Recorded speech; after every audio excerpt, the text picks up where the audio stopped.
Welcome to Virtual Open Day. I'm excited you could join us at Billy Blue at Torrens University, and I'm excited to be here and from wherever you are in the world.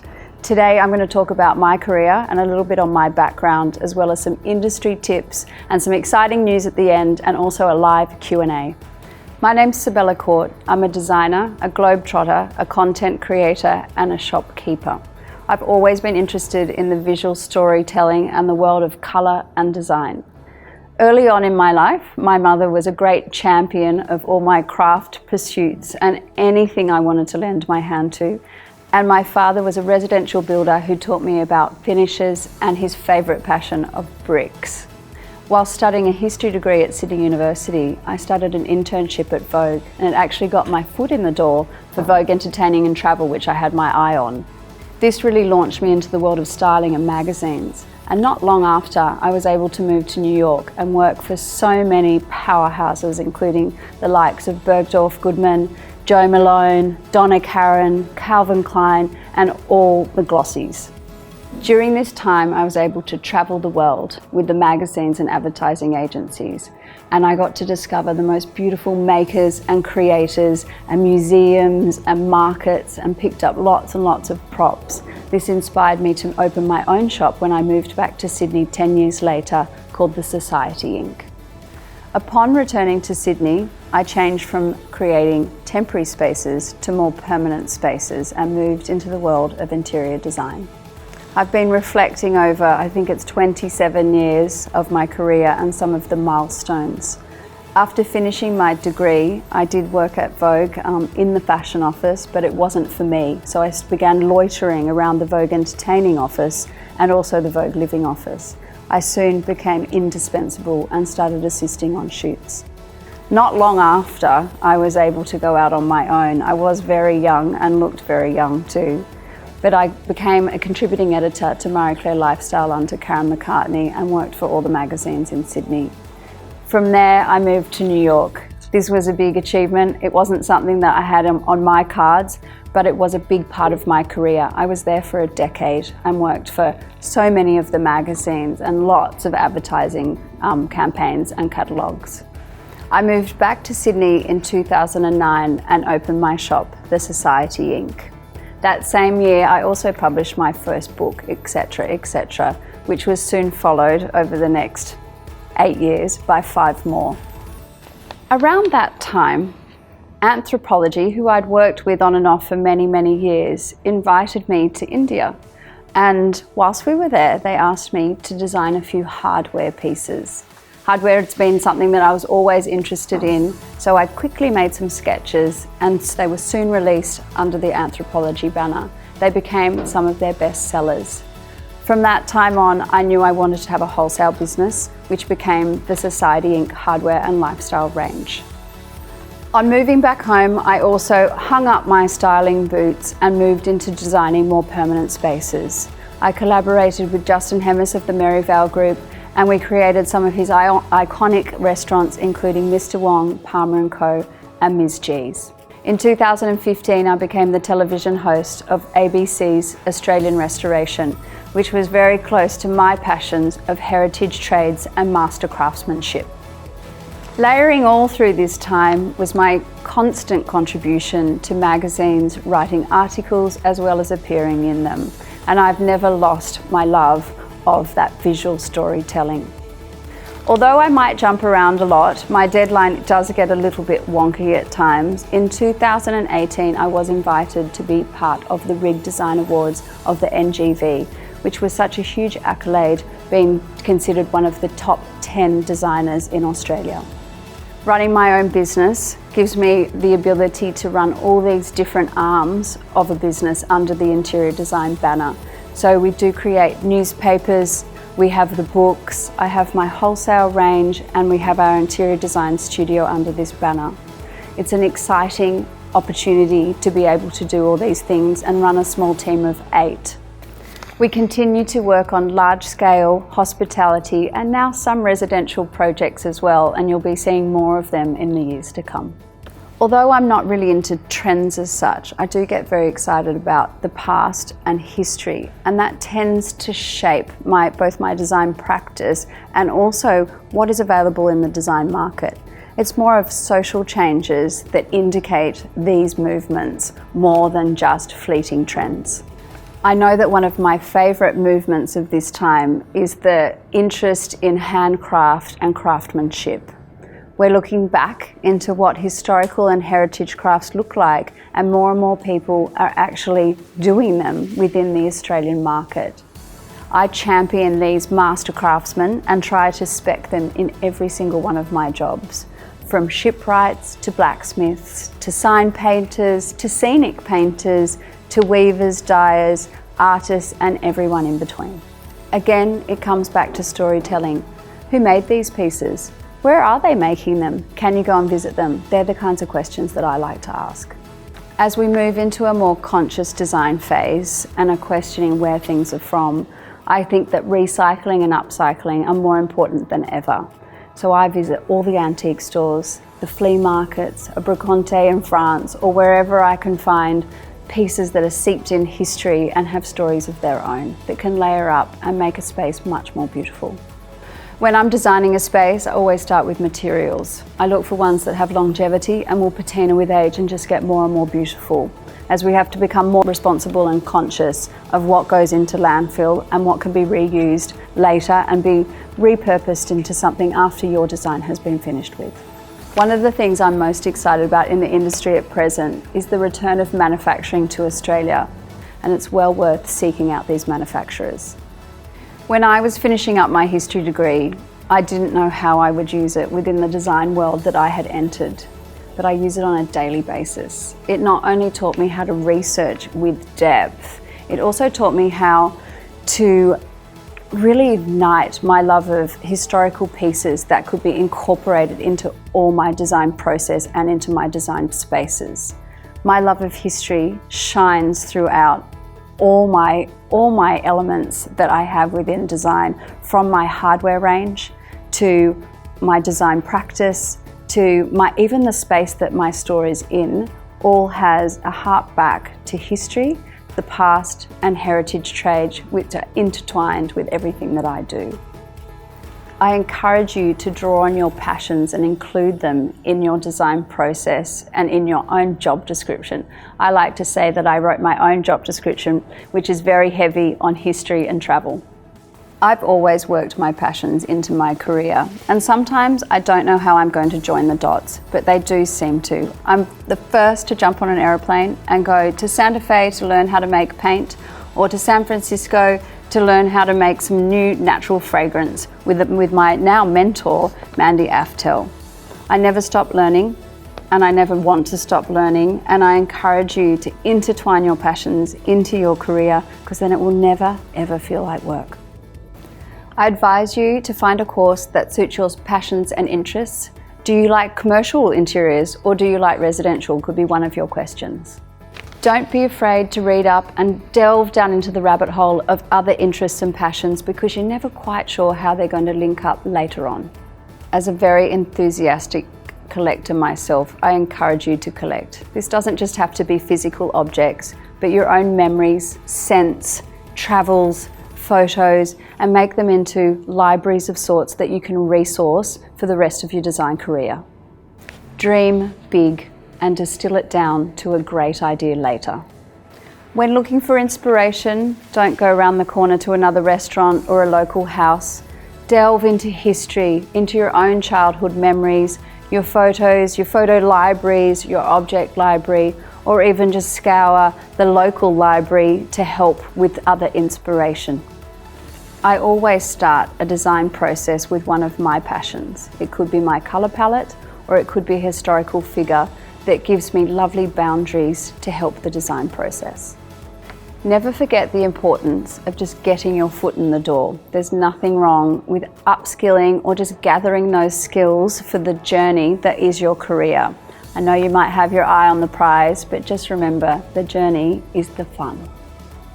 The world of interior design is vast. There's so many exciting opportunities to delve into the rabbit hole of.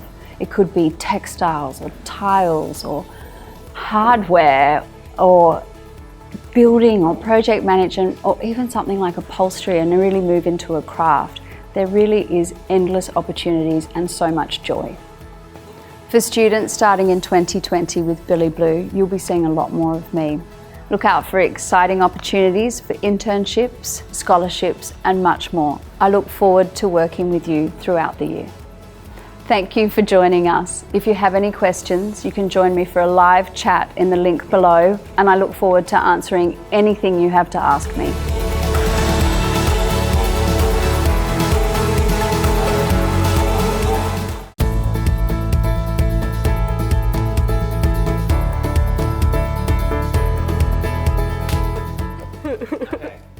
Hey guys, my name is Lou Taylor. I studied Bachelor of Communication Design at Billy Blue, and currently I'm a freelance designer. Hey, I'm Michelle. I studied a Bachelor of Communication Design at Billy Blue as well. Now I'm currently a junior designer at Reagency. Hey guys, welcome to Virtual Open Day. Thank you for joining us from wherever you are, where me and Michelle are just gonna have a little chat about how we got to where we are today. So I've always been creative and I've always loved art, and I remember in high school I did textiles and I also did a subject called multimedia. Now I really wanted to be a fashion designer when I left school, but multimedia was more to do with filming and graphic design, and I actually really fell in love with that. And the thing that I love about graphic design is that I can use my creativity for something that's actually purposeful in society. So that actually led me to do graphic design later, and I chose not to do fashion, and I'm really happy with where I'm at now, and I love graphic design so much. There's so much you can get into and it's amazing. So for me it was completely different. I started off as a sheet metal worker, so I actually have a trade in sheet metal, but that industry didn't work out too well for me, so I started looking for, I guess, a path that was more for me. I always had a creative bone in me, and I heard about a design college called Billy Blue through a friend, and I pursued it. I started off with the fundamentals, so that was like the entry level before you begin an actual diploma or bachelor's. And that was where I decided I wanted to do communication as opposed to digital. And yeah, really fell in love with that. So for one of our last subjects that both of us took actually in our last year was major project. And now in this subject, the teachers actually took a D&A debrief and gave it to us and said, you can do this throughout the term and then you will actually be able to submit it at the end in this design competition. Now this is actually one of the first times I heard about D&AD. Yeah. Now D&AD is a global design committee, and they release a whole heap of briefs that designers can actually answer and submit into this design competition, and it's a global thing, so it was a pretty big deal. So yeah, the whole subject was based around one of the briefs that was chosen. So we chose the Virgin Atlantic brief. Yeah. And then an agency called Reagency and a few other designers came and actually helped us and mentored us through. So the whole subject was really industry based. It got us connections with the industry, but also allowed us to do something that actually we could submit in the end, and that looks incredible on your resume. So we ended up continuing the brief after school, and we ended up working on it, and we worked really hard. 3-4 months. 3-4 months, yeah. And like that was after uni as well. And then we submitted it, and we waited a few months, and we found out that we actually won, which was incredible. And then you went to London and found out that the award we won was a yellow pencil, which for that brief was actually the best award that you could win. So we were like, the highest super honors. shocked. Yeah, it was incredible to actually find out that we won something. I still think both of us can't actually fully believe it, because it's a global thing. Like, that's crazy. Well, I will add too that when we started the brief, that we had designers come in and they talked up the yellow pencil so much. They were like, your careers are set if you win this. And little did we know we would ever even come close to winning one. But you know, I guess you work hard towards it. Yeah. And I know, like, both of us had a really good feeling about the project that we did as well. But I think it just goes to show, if you've got a good idea, just work hard and get it done and don't stop. And if you've got a really good idea, go with it and work really hard, because that's going to actually be fruitful in the end. So when we got the brief handed to us, what it required for us to do was to make Virgin Atlantic's new flights and hotels combination so desirable that people would spontaneously book from it. We're both like naturally kind of humble people, and we didn't want to, talk so big, but it was by the end we let ourselves go, and we're just like, man, we got this. we're winners, we're gonna get this. So yeah, you just get a good feeling about something, I suppose. When we first started, we had no idea how to approach such a thing. We ended up, what we did to solve that problem was find as many insights and ideas through the research that we did, which was probably a 4-week process, so a very long time. We ended up landing on the insight of women traveling solo, and that cause drove the rest of our project. We also coupled that with an idea of people wanting to share their experiences after they've traveled. People wanting to share their experiences after they've traveled, but not having any outlet to do so. Do you want to say that? We called it Virgin Conquer. I feel like that's lame. Is that really So lame? So we ended up calling it Virgin Conquer. This idea of women actually conquering their travels, whether that's conquering a mountain or eating a whole pizza to yourself. We wanted to really embrace different ambitions of travel and different dreams. And we wanted to also give a website that was a platform for people to share their stories and actually encourage other women to do the same thing, because what's better than actually seeing other people do it? That's really an encouragement to do something. Well, people are often inspired by travelers and blogs and stuff like that, so we're essentially taking from that. In the social media movement, #conquered. #conquer. So the visual identity really stemmed from that idea of empowering women and having something that was really bold and actually represented the idea of conquering.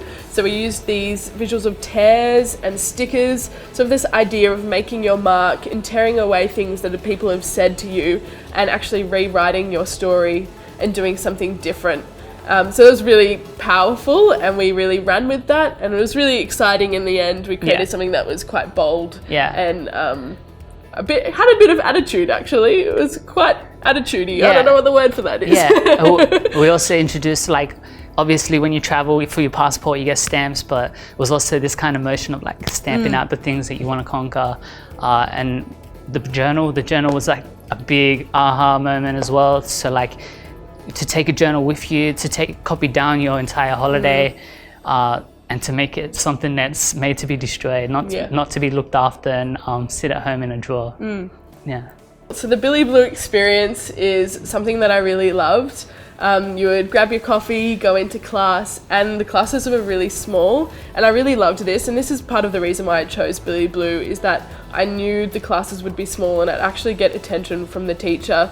Often in uni there's big lectures and there's so many people, so it's not necessarily as easy to talk to your lecturer. So the really amazing thing about Billy Blue is that you've actually got small enough classes that the teacher has time with you and time to actually sit down with you and teach you things and answer questions that you have. And as well as that, you kind of go through your entire degree with the same people, so you share the degree with your friends every year. Yeah, it's really cool.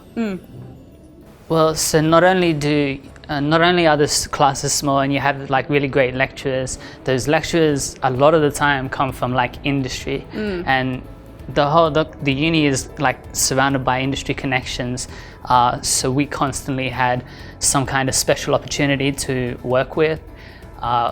Some of our lecturers own their own studios and can give you valuable knowledge and insights. So there's a subject called work integrated learning in the last year of the Bachelor. You did design a Mardi Gras float, so it was like an industry experience there. Yeah, it was quite exciting. But for mine, the work integrated learning was actually going to an internship. So I got accepted for an internship at an agency in Newcastle, and they were awesome. I had 3 weeks there of just full-time design, and it was incredible. I learned so much. There's so much you can learn from actually working in the industry and being around designers every single day for a few weeks. You learn so much, and you can ask questions and actually watch what they're doing, and then they give you work to do as well. So it's a really good environment to actually experience what a studio would be like after uni. And it doesn't really, like, you can choose to do the internship or you can choose to take on a live brief, but all of it will give you valuable design experience. So Billy Blue is an awesome place to go, and it has such a good reputation with studios. Oh yeah. Yeah, it's Billy. If you say Billy Blue, then people know what it is. I was really drawn to going to Billy Blue because I knew that they would be so practical and we'd actually have hands-on assignments, and I think I was really drawn to that. I'm such a practical learner rather than a theoretical necessarily learner, so I was really excited to actually get into something that was really practical, and I knew I'd be making things every term, which is really exciting to me. Yeah. So yeah, like any advice that I would give, I mean, so when I first started design, when I did the fundamentals course, I didn't even have a computer, I didn't have a laptop, I don't know what I just thought I was getting into. So I hit the ground running, and I had to do all of that at school, but you learn and you kind of, everything comes to you as you're studying. The teachers are very nurturing, so you're going to get the knowledge that you want. You learn design thinking and all the processes, all the design principles. So all of that will come to you as you study more and more. But you don't need to start off with that, not at all. And even if you don't know any of the programs, which both of us didn't really know, like I touched on Photoshop a little bit, but that was it. I had no idea. You learn that, and you don't need to go into it knowing stuff already. It's so fine. Yeah. I think as well, my favorite thing about Billy Blue is the way that they teach you how to think and how to actually strategically come up with visuals that actually have a purpose for something.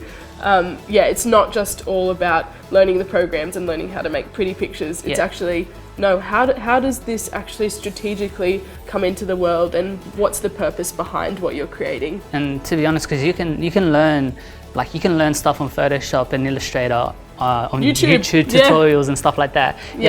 But the design thinking is what's going to be like your real tool, you know. So that's where Billy Blue and your point of difference as well. Yeah, absolutely. So like, go to college, guys. Yeah.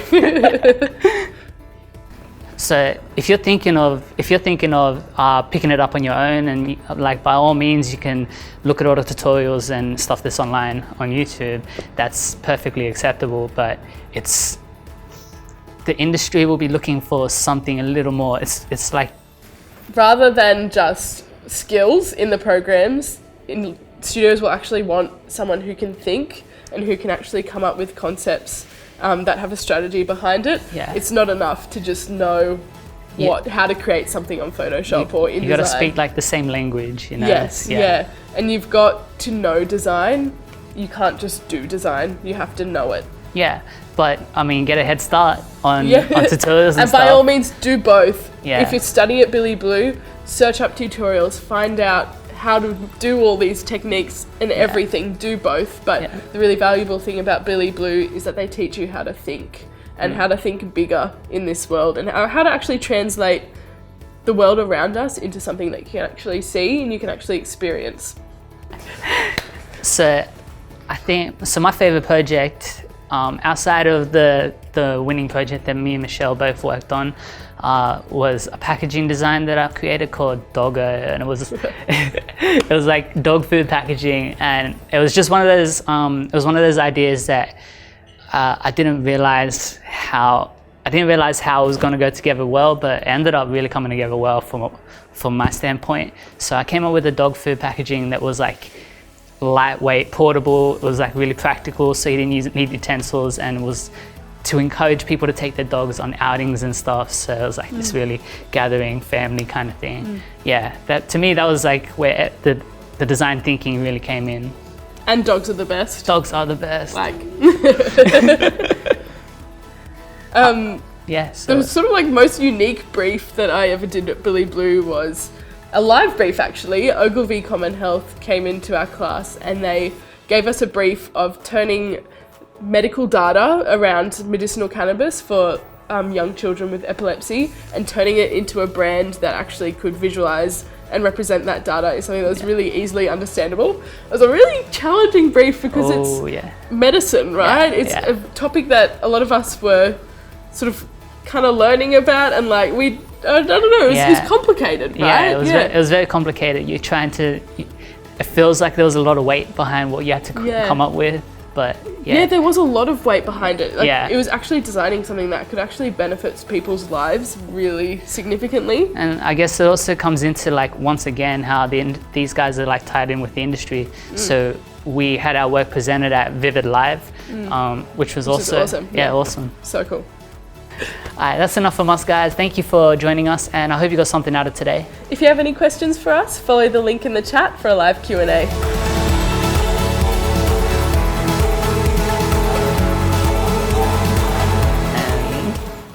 Okay, let's do it. Cut. Yes, what's that?